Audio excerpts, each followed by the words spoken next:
Welcome to my Visual Studio Code crash course. This crash course is part of my series of becoming a web developer. You can find the entire playlist down in the video description below. Now, Visual Studio Code, also known as VS Code, is a powerful and versatile code editor developed by Microsoft. It supports multiple programming languages, starting from Python to JavaScript, TypeScript, C#, C++, JSON, so far and so on. You can find them all on their website. But it is also equipped with features, such as extensions, that are going to boost your productivity and its power, of course. Now, this crash course is designed to help you get started, especially if you're a beginner, with Visual Studio Code and also unlock its entire potential. So, next step would be to download it, which you can find the link on their official website or down in the video description below. We're going to post English, where I'm going to post the entire walkthrough step by step on my blog. So, you're going to find the link down in the description, and you should find Visual Studio Code on their official website, code.visualstudio.com. From here, depending on if you're on a PC or a Mac or on Linux,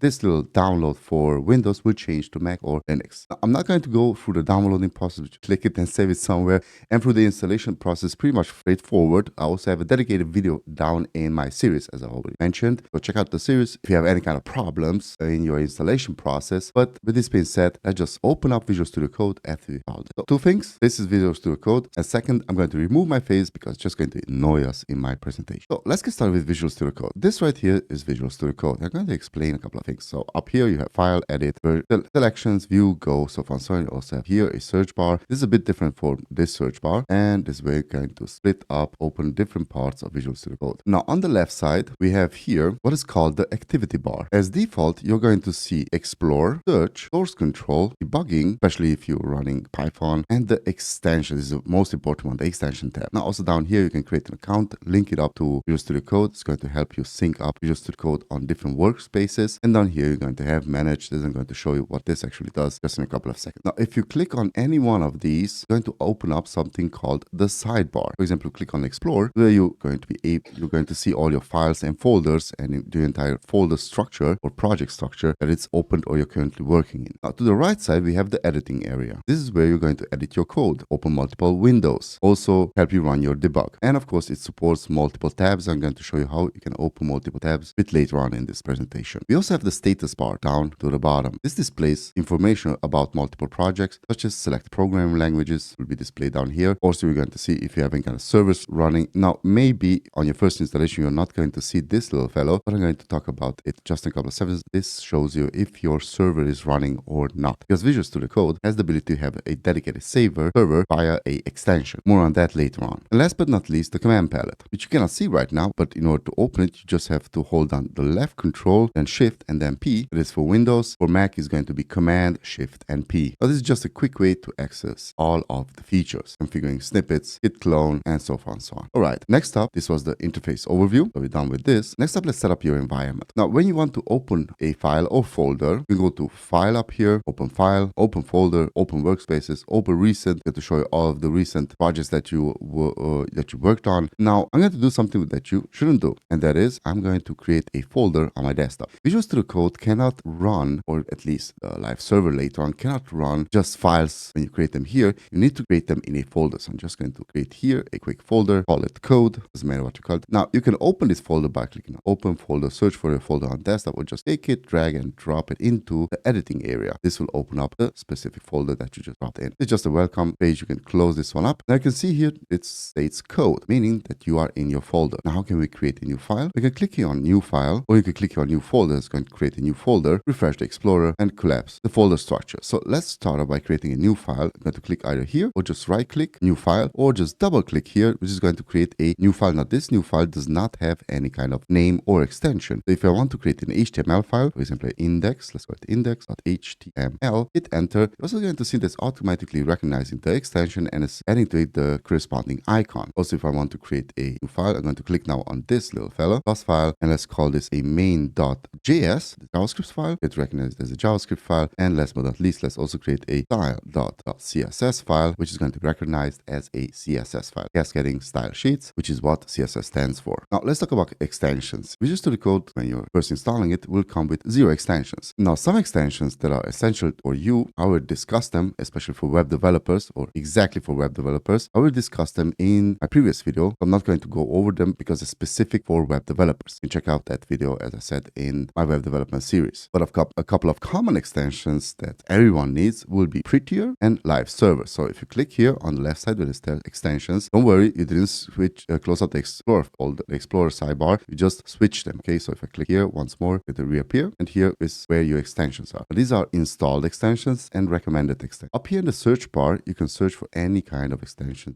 We're going to search for Prettier, Prettier. Make this a bit larger, and there we go. This is the extension that we're looking for. It's already installed for me, but you should see here on the right side a blue button appearing just like down here, right here. Click on install. It's going to install it. Now, the newest versions of Visual Studio Code does not require a restart when you're installing or updating extensions. If for whatever reason it requires a restart, just restart the program. Just going to say here restart. Now, the second extension that you need is what I talked about down here. This is the Live Server. Let's search for Live and Server. So it's not the Live SAS compiler, but it's Live Server. This little fellow right here. What this will do, and I didn't talk about Prettier, so I'm going to get back to that. But what this will do is make it possible for you to run your own server. I'm going to show you a couple of seconds. So once again, install it, and then it should work. Now, let me close out these tags. You can see I have multiple tags. You can click on them, navigate through them. But the files that are open, I'm going to also close up this one. Now, for example, if I want to run now my HTML file, which you could also run it by make this smaller, opening up Google here, opening up your folder here code, and then just double clicking on index, and this should open up a web page. Now, there's nothing in here, so let's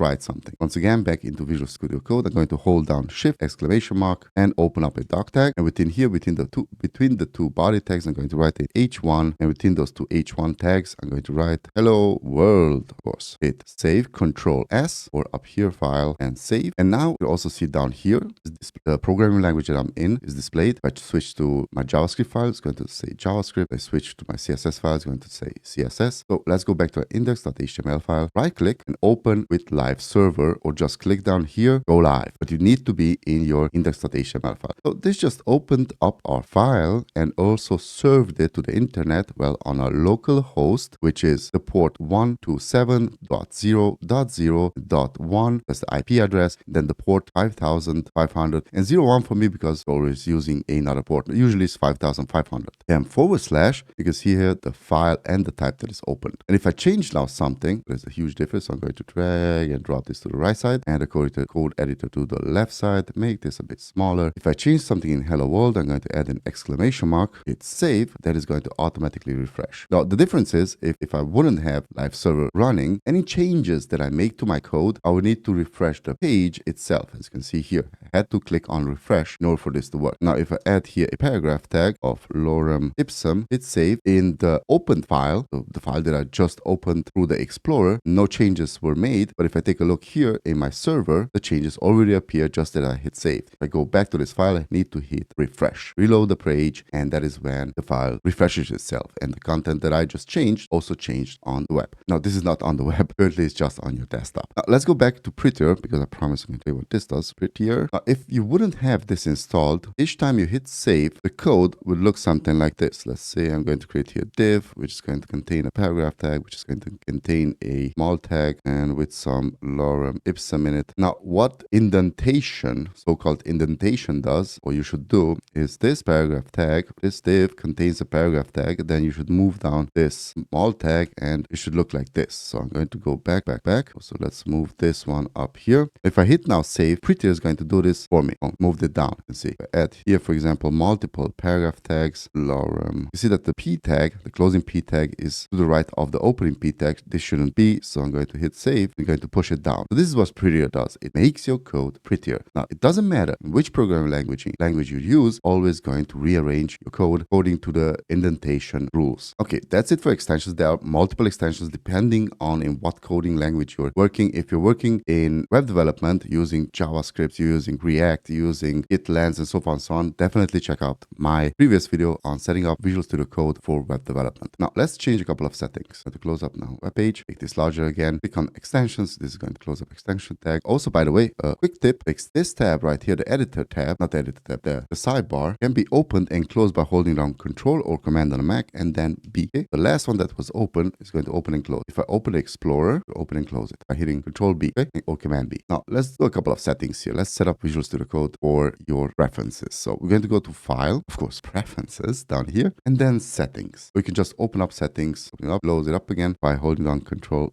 plus comma. Now, a couple of common settings that everybody does is toggle autosave. So in order to toggle autosave, which is going to automatically save your files, you're going to just click here and you have different options. You can set autosave after a delay, going to automatically save your files. You can also set it to on focus change or on Windows change. Okay, so you can have multiple windows. So if I click through the windows here, that is going to save it. Now, which settings you prefer is up to you. I prefer none of them due to the fact that in web development, you constantly hit save. Now, when I do hit save or I don't hit save, I don't want to code. For example, if I'm coding in React or in JavaScript and I'm coding, as soon as it autosaves, the web page will refresh. If I have any kind of error, it's going to show up. Now, you usually know that if you don't close something up, some kind of tags, or if you don't finish your code, you're just testing, you're just trying something, you don't want that error to appear. So this is why I'm not using autosave and save when I want and expect something appear or not appear. Also, it's constantly refreshing your browser, which can, in some cases, or depending on your system, lead to productivity deprecation because it's using more memory. As soon as you hit save, information will be sent. So that is what I'm not using autosave, but you can set it up on yourself. Okay, let's go to font size. So what this little fella does is now I'm going to take the settings, drag it to the right side here. You can see it's appearing grayer, and have my index.html file open. So if I change here something, let's say I'm going to go to 25, you can see it increases the editing font size, well, of your editor space, but it does not increase any other font sizes. So let's go back. You can also change your font family. I would suggest leaving it as default. The editor tabs size, you can also change this by changing the amount down here. Go 7. You can also change the inline cursor style. So currently it's a line. You can also change it to a block. You can change it to underline. I usually leave it at line. Word wrap, I would suggest leaving this at on. You can also change it from the command palette. I'm going to show you just in a couple of seconds. So you can do that, and so far and so on. I'm going to close now settings. You definitely go through them. Everything is nicely explained here, so you shouldn't have any kind of trouble understanding them. If you have any kind of questions, of course, always leave them in the comment section below. Okay, now let's move on. I'm going to close up settings. Go to some basic features. So first of all, code editing. You automatically have IntelliSense or code suggestions, which basically if you hover over something, then this is going to tell you the P element represents a paragraph. The small element represents side comments such as small print. If, for example, I'm going to go into JavaScript and create here a function called my function, close parenthesis, not smiley face, not kissy face, close curly brackets. And if I hover over function, it's going to say this is my function, and void because it doesn't do anything. So let's return console log, just return name. Okay, so basically this is what IntelliSense does. It explains what each and everything does for you. So this is underlined because this should be camel case, my function. Also in CSS, we have to do here general reset in 0, so on and so on. So you can see as soon as I type in something here, for example, padding, is going to tell you that padding shorthand property to set values for thickness of the padding area. Where does it work? In Edge 12, Firefox, Safari, Chrome, so far and so on. Okay, so pretty good. Now you can see it doesn't save. As soon as a file is not saved, it's going to have this white circle. If you want to close the file without saving, this message will appear. Hey, you didn't save the file, you should save it. Now if I close this up and Control S, then it's going to appear as saved. Now if you want to open the command, or if you want to comment or uncomment something, then you just hold on Control and /, and if you want to uncomment it, then hold on Control / again. If you want to create a comment, hold on Control / and type in this is a comment. It's going to look different in each and every program language. So let's move here to JavaScript. This is a comment, many M's there, or move to index.html file, and this is a comment. More on this, just check out my complete course on web development where I'm walking you through HTML, CSS, and JavaScript. But also, more videos will come with basic crash courses on index, on HTML, on JavaScript, and CSS. So I'm going to explain that, more details there. Now, let's say you want to quickly switch between tabs. You can do that by holding down Control on the PC or Command on the Mac and P. You can switch to JavaScript, once again, CSS, so Control P, and just navigate through them and switch through the tabs. Go back to HTML. You can navigate to a specific tab, holding down Control and G in main. Actually, that's a specific line, so hold on G and line 19, 20, for example. See, it navigates down here. Okay, the line number 20. Hit enter, and the cursor will jump here. Now, let's open up the integrated terminal. The terminal is where you can install things using npm or bash, and you basically open up a terminal. There are multiple. I'm going up here to those 3 dots and clicking terminal, new terminal. Click on this, going to open up terminal. We could close it up by clicking on this little X down there, or just hold on Control and then tilde. Also going to open up again. You can also close it by Control tilde or toggle to. You can also open up multiple terminals by clicking here on the plus sign. It's going to open up one terminal. This is another one. Type in here, console log, leave it this way. This is not going to do anything. Just want to show you the difference. So I have an error here and no error here. Let's do here a CD, hit tab, Visual Studio Code. There's the only folder that automatically was created. Take a look in your Explorer. as soon as you open the settings tab, this will appear. Just a couple of settings for your personal settings for Visual Studio. You can also copy them in other folders, and you're going to have the same settings then in each and every Visual Studio Code instance that you open. Now, if you're on the Mac, you're not going to see here PowerShell. You're basically going to see a CHV. That's perfectly fine. Now, one little tab that I didn't talk about, because we have now our files opened here, is the search bar. Now, this search bar can search for anything in your code. Let's say, let's go here, style, and let's search for function. Now, it's going to tell me that he found function, the name function, in 2 instances in your main.js. So where did it find it? In the file called main.js. And you have one's function here, one's function here. Now, down here, you can replace the function. So let's say I'm going to replace not this function, but I'm going to check my function. I'm going to replace it with get name. Now, this did not replace by simply typing out, did not replace the function. But if you go here, replace all, click on it and confirm it, it is going to replace the function. Now, if I would search now for small, it is also going to find me the small tags. I'm not going to replace them with get name, but with, let's say, all tags, which nobody uses anymore. Now, if I replace all, it's going to replace, back here, it just replaced both of them with all tags. You also have on your left side source control, version control. Now, this is where you should have some kind of basic knowledge about Git and also GitHub. Git is just a communication system, but GitHub is where you can push and clone and create repositories and so on and so on, or work remotely. That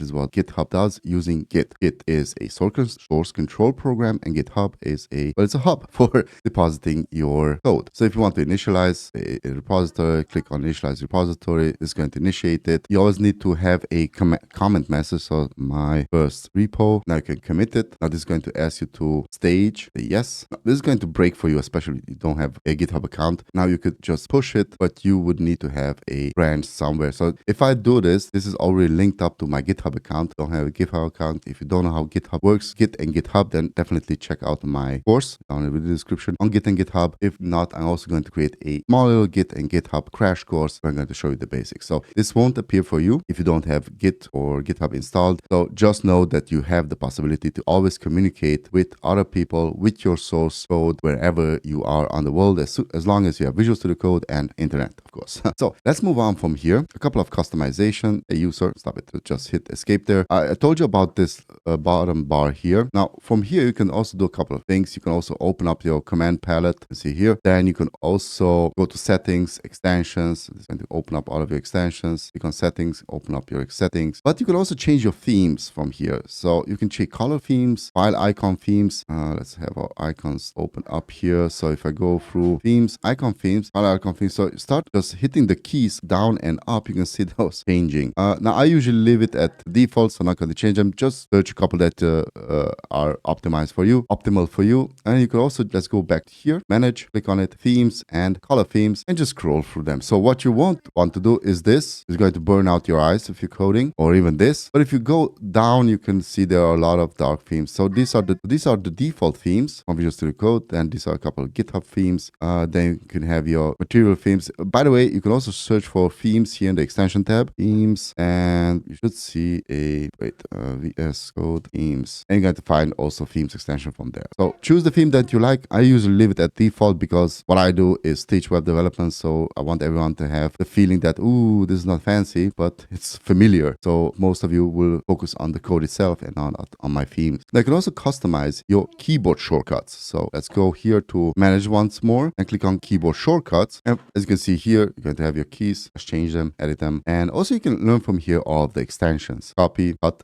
I hope you know what the shortcuts for these are. Copy, Control C, paste, Control V, and command. And would be the instead of control, command would be for Mac. Now a couple of productivity tips. So you can see here. Let's close up the Explorer. Control B, close up the keyboard shortcuts. Oh, let's leave them open. Let's do something interesting. Let's say you want to have your keyboard shortcuts on one side and you want to have something different on the other side. So what you can do, grab it, drop it aside. You can also do it like this way, which I wouldn't recommend. Let me close up here. Command palette to it. You can also split it in 3 here. So this is a bit too much for me, but I also am zoomed in because I'm on a large monitor. So usually this could be also changed depending on your resolution. So how much tabs you can fit in here. Now let's open up a command palette, Control Shift P. As I said, you can change any kind of settings from here. Now let's split our editor. So I'm going to close this one up. Let's split the editor, also close it up here. Let's have only one tab open. Let's close off the settings. So let's say we have a typical HTML, CSS. You can move them around. around, as you can see, CSS and JavaScript environment open, and you want to have your CSS to the one side and your index.html to the right side. So what you can do is hold on Control plus backslash and open up multiple command palettes. So if I want to change here, let's have our CSS on the left side, HTML on the right side. You can also change it up. I'm moving CSS here. If I close up the index.html tag, that's just going to close it up here, not going to close it up here. Let's say I want to open up JavaScript on the right side. Once again, Control backslash and merge them together. Now let's say I want to close it up. Control W is going to close up the selected tag. And I think you kind of understand how this works. So multiple tags, close them up if you don't like them, and reopen them from here from your file explorer by double. One last thing, if you only click on a file, then I'm going to close up these files, and I only click on the file, I can also double click on it, and it's going to move me into the file. Okay, so let's close, and close you. And with this being said, Visual Studio Code is an incredible, powerful tool once you get familiar with these features. So I would suggest that you start with the basics outlined here in this guide, and gradually explore more and more advanced capabilities as you become comfortable with them. Remember, the key to mastering Visual Studio Code is to practice and customize this program to suit your workflow. So happy coding. I'm Norbert PM and I teach web development. Definitely like and subscribe. Catch you next time. Bye bye.